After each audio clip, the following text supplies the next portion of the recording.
Welcome back, liebe Community. Ich freue mich, euch hier wieder in meinem Ron Review Channel begrüßen zu dürfen. Channel News 03 2018. Ich habe wichtige Infos für euch in puncto Assetto Corsa Competizione zusammengetragen. Dann einiges kurz zu iRacing, wie ihr etwas Geld sparen könnt. Weiters HTC hat den Preis der Vive Pro heute kommuniziert. Da möchte ich ein kurzes Statement dazu abgeben.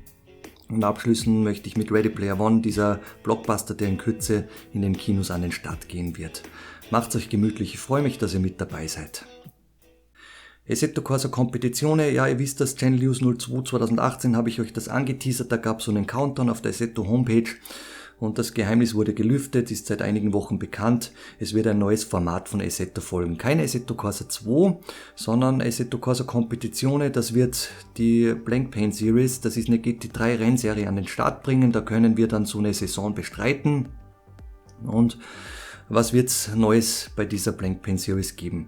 Da verweise ich nochmal auf meinen Spiele-Review. Ihr wisst das, da habe ich Project Cars 1, 2, Race Room und auch Assetto Corsa gegenübergestellt.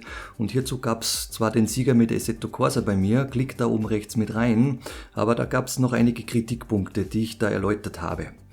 Die sollen jetzt mit Assetto Corsa Competizione ausgeräumt werden und einer meiner größten Kritikpunkte war eher die etwas altbackene Grafik. Ihr wisst es, die Assetto Corsa Macher Kunos, die hatten damals eine hauseigene Grafik-Engine am Start.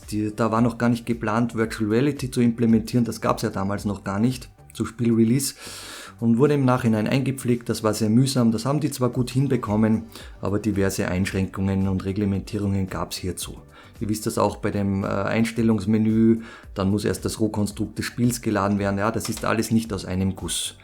Und hier kommt jetzt die Unreal Engine 4 ins Spiel, die hat sich jetzt Kunos einverleibt und arbeitet seit knapp 2 Jahren mittlerweile, seit 2016 mit dieser neuen Engine, um diese an den Start zu bringen. Vielleicht kennt ihr die Unreal Engine aus diversen anderen Genres. Das ist eine Grafikperlen-Engine, so möchte ich die bezeichnen, und da werden uns fantastische Bilder erwarten und die werden Project Cars auf jeden Fall Konkurrenz machen, wenn gar nicht diese zu übertreffen. In Sachen Force Feedback, das wird direkt von Assetto Corsa 1 übernommen. Hierzu gibt es meinerseits sowieso keine Kritik, das wisst ihr aus meinem letzten Review. Da hoffe ich, dass das Ganze wieder so transparent rumkommt und hier hat Kunos kommuniziert, weit weg von Arcade-lastigen Spielen unterwegs zu sein und dem Simulationsanspruch gerecht zu werden. Wie sieht's aus mit Assetto Corsa 2 und der vollen Bandbreite des ganzen Rennsportes? Hierzu hat sich Kunos noch nicht geäußert. Sie sagen, Assetto Corsa Competizione wird fertig gemacht, dieses Format, und dann wird man weitersehen. Ja, ihr wisst, dass im Hintergrund laufen diverse Planungen oder Entwicklungen. Das ist eh bekannt, aber offiziell wird dies noch nicht kommuniziert. Ein Fokus von Assetto Corsa Competizione wird mit diesem Blank Paint Series natürlich im puncto Multiplayer sein. Da hoffe ich, dass das Ganze an iRacing angelehnt wird. Ich habe euch das ja auch in diesem iRacing Beginner Tutorial erwähnt, wie das mit diesem Rating-System abläuft. Da werdet ihr recht streng an die Hand genommen und ich würde mir wünschen, wenn das Kunos auch so implementiert, um online faire Rennen zu ermöglichen. Das wäre mein großer Wunsch und auf das würde ich mich auf jeden Fall freuen. Zu den Lizenzen noch, ja, die wurden mit den Blank Paint Series, die wurden gesichert, dann auch für das Blank Paint Series Jahr 2018, 2019 und wahrscheinlich noch über diverse Jahre verlängert. Mal sehen, was hier die Kunos, die Assetto Corsa Macher noch für Formate für uns an den Start bringen. Das wäre wünschenswert, wenn die das Ganze so erweitern mit diversen Rennspielserien, wie dies auch iRacing am Start hat. Aber diesbezüglich halte ich euch auf jeden Fall am Laufenden. Zum Abschluss von Assetto Corsa Competizione noch der Release-Termin. Der soll Anfang Mai oder Juni war das bei den Misano Track Days, das ist so eine Rennsportveranstaltung. Da soll dieses Spiel auch vorgestellt werden und zeitgleich hoffe ich auch, dass dies dann über Steam wahrscheinlich via Early Access an den Start gehen wird. Ihr kennt das, da könnt ihr das Spiel dann schon vorab erwerben und auch schon verwenden und spielen und ihr werdet es vielleicht auch etwas günstiger als später dann zum Vollpreis, zum direkten Release erhalten. Unser nächstes Thema jetzt, Thema iRacing ganz kurz erwähnt. Ihr wisst, dass ich habe so ein 3-Monats-Abo abgeschlossen und das ist vor 3 Tagen bei mir abgelaufen. Dann bin ich drauf gekommen, ja, diese 40 und 50% Sales, das war etwas blauäugig von mir, diese gelten eigentlich immer nur für Neukunden. Das heißt, ich als bestehender Abonnent, der eigentlich verlängern möchte, hat davon nichts. So, jetzt habe ich gedacht, jetzt warte ich einmal ab, bis ich wieder mal Urlaub habe, etwas mehr Zeit wieder zu spielen, um dann mein Abo zu verlängern zum Vollpreis. Aber jetzt kam ganz spannend, 3 Tage nach Ablauf meines Abos, kam ein Mail, mein Abo zu verlängern. Ich blende euch das hier auch auf dem Bildschirm ein. Jetzt bekomme ich hier einen 30% mit so einem Promocode, den kann ich dann einlösen und kann hier ein Jahresabo statt dem Vollpreis von 110 Euro jetzt um knappe 80 Euro abschließen. Das werde ich auch machen. Ich habe hier zur Zeit, jetzt 2-3 Wochen, dieses Abo zu verlängern zu diesem vergünstigsten Preis. Ja, und da möchte ich euch noch einen Tipp geben, wenn ihr so ein neues Abo abschließt, seid vorsichtig bitte. Achtet in euren Einstellungen in eurem iRacing-Account darauf, da ist automatisch Abo-Verlängerung aktiviert. Das heißt, wenn ihr das mit Kreditkarte bezahlt habt, dann seid nicht erschrocken, wenn euer Abo abläuft, wenn hier iRacing automatisch verlängert. Ich weiß nicht genau, wie das rechtlich gedeckt ist, auch hier in Europa, aber achtet darauf, wenn ihr das nicht automatisch verlängern wollt, klickt das bitte immer weg. Ja, ein weiteres Thema, HTC hat den Preis der Vive Pro bekannt gegeben. 879 Euro und in den letzten Stunden war der Shitstorm in diversen Medienforen relativ groß. Jetzt werdet ihr mich fragen, wie ich das Ganze sehe. Ja, ich habe mit einem Preis von etwa 500-600 Euro für dieses Standalone-Headset gerechnet. Ihr kennt das aus meinen letzten Channel News. Bitte guckt da nochmal kurz rein. Da habe ich erwähnt, was sich im Vergleich zur Vive 1 ändern wird. Ihr habt eine bessere Auflösung. Der Screen-Effekt wird sich dadurch natürlich verringern. Die Auflösung ist gleich wie bei diesem Samsung Odyssey Headset, Windows Mixed Reality Headset, das es bereits am Markt gibt. Dann wird Vive Pro Kopfhörer integriert haben und diverse andere Features. Es wird dieses neue Laser Tracking 2.0 System geben. Ja, aber jetzt zum Preis selbst. Ich habe wirklich überlegt, ihr wisst, dass ich habe die Pimax 8K gebackt. Die hat mich etwa 500-600 Euro vorab über Kickstarter gekostet. Und mir vielleicht eine Vive Pro auch in diesem Preisbereich zu holen, um diese Dinge gegen zu testen. Aber ich bin erstmal, ich sage es euch ganz ehrlich, raus. Ich möchte hier nicht in meinem Kanal einen Shitstorm lostreten, das möchte ich nicht, auf keinen Fall. Aber mir ist der große Pferdefuß, dieses noch zu geringe 110 Grad Field of View, noch ein Dorn im Auge und da möchte ich keinen Premiumpreis für ein Headset zahlen, das werde ich nicht machen.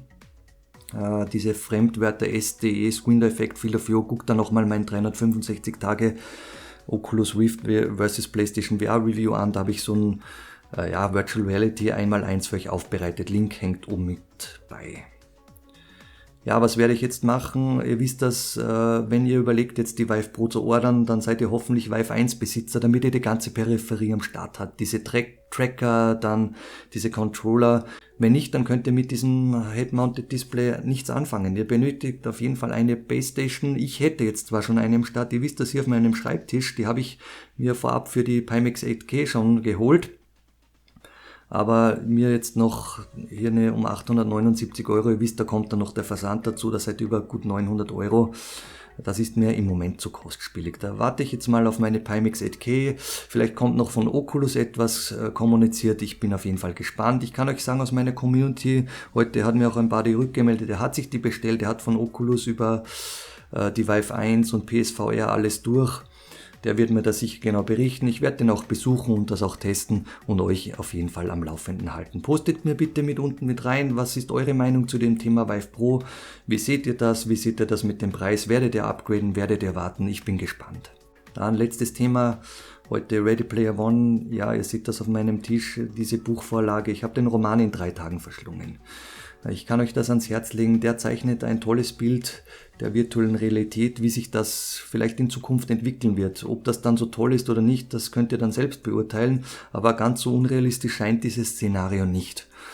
Was mich begeistert hat bei diesem Buch, das geht auch ein auf diese ganzen Beginne.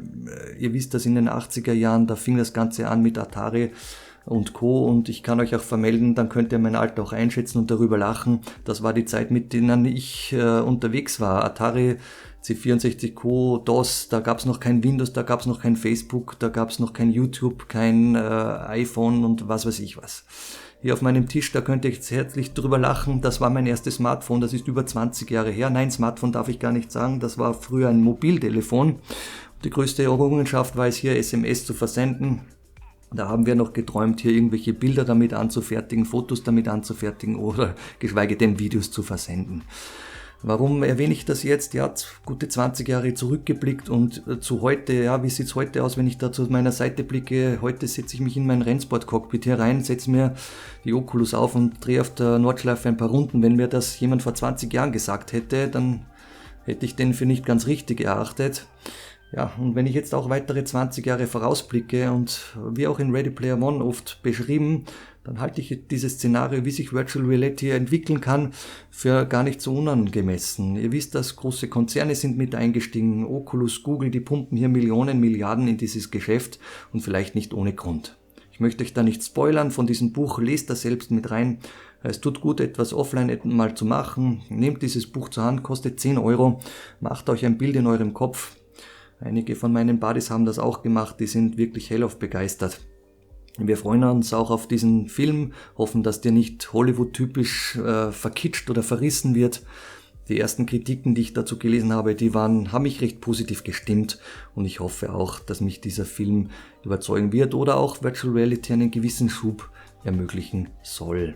Ja, so viel von meiner Seite. Ich bedanke mich für euer Dabeisein und was erwartet euch in nächster Zeit? Ich hoffe, das McLaren GT3 Wheel wird in den nächsten paar Wochen bei mir am Tisch sein. Ich werde das mit meinem Clubsport Wheel auf jeden Fall gegentesten, das habe ich euch versprochen. Pimax 8K in den nächsten paar Wochen, Monaten hoffentlich auch auf meinem Schreibtisch. Da wird es einen Testvergleich mit meiner Oculus geben.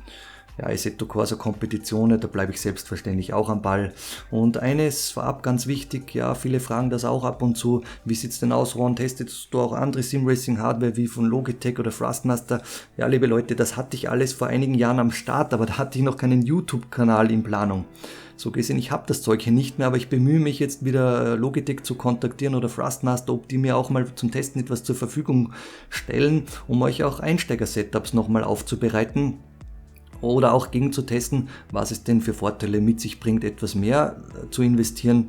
Ja, ich bleibe für euch da am Ball und versuche mein Möglichstes. Vielleicht kaufe ich auch etwas gebraucht für euch raus, um auch hier einmal ein Review für Einsteiger-Setups in Sachen Simracing für euch bereitzustellen. Ja, liebe Leute, ihr kennt das aus meinem Channel. Ich freue mich über jeden Like, den ihr mir gebt, dann weiß ich bin am richtigen Weg und eure Kommentare, die sind mir ganz viel wert. Ihr wisst das, ich antworte da immer sehr zeitnah darauf, freue mich über jedes Kommentar, über jede Anmerkung, nehme diese Sachen ernst, pflege Features für euch im Kanal ein, wenn diese gewünscht sind. Haltet mich am Laufenden und bleibt bitte am Ball. Wenn ihr das noch nicht gemacht habt, dann erscheint jetzt in der Mitte dieser Subscribe-Button. Da würde ich mich freuen, wenn ihr ein Abo da lässt. Ja, das kostet euch nichts. Ich werde euch nicht mit sinnlosen Content zuspammen. Und bedanke mich jetzt, ich gehe jetzt raus und verbleibe mit besten Grüßen. Freue mich auf ein Wiedersehen und Wiederhören. Mit besten Grüßen von eurem Ron.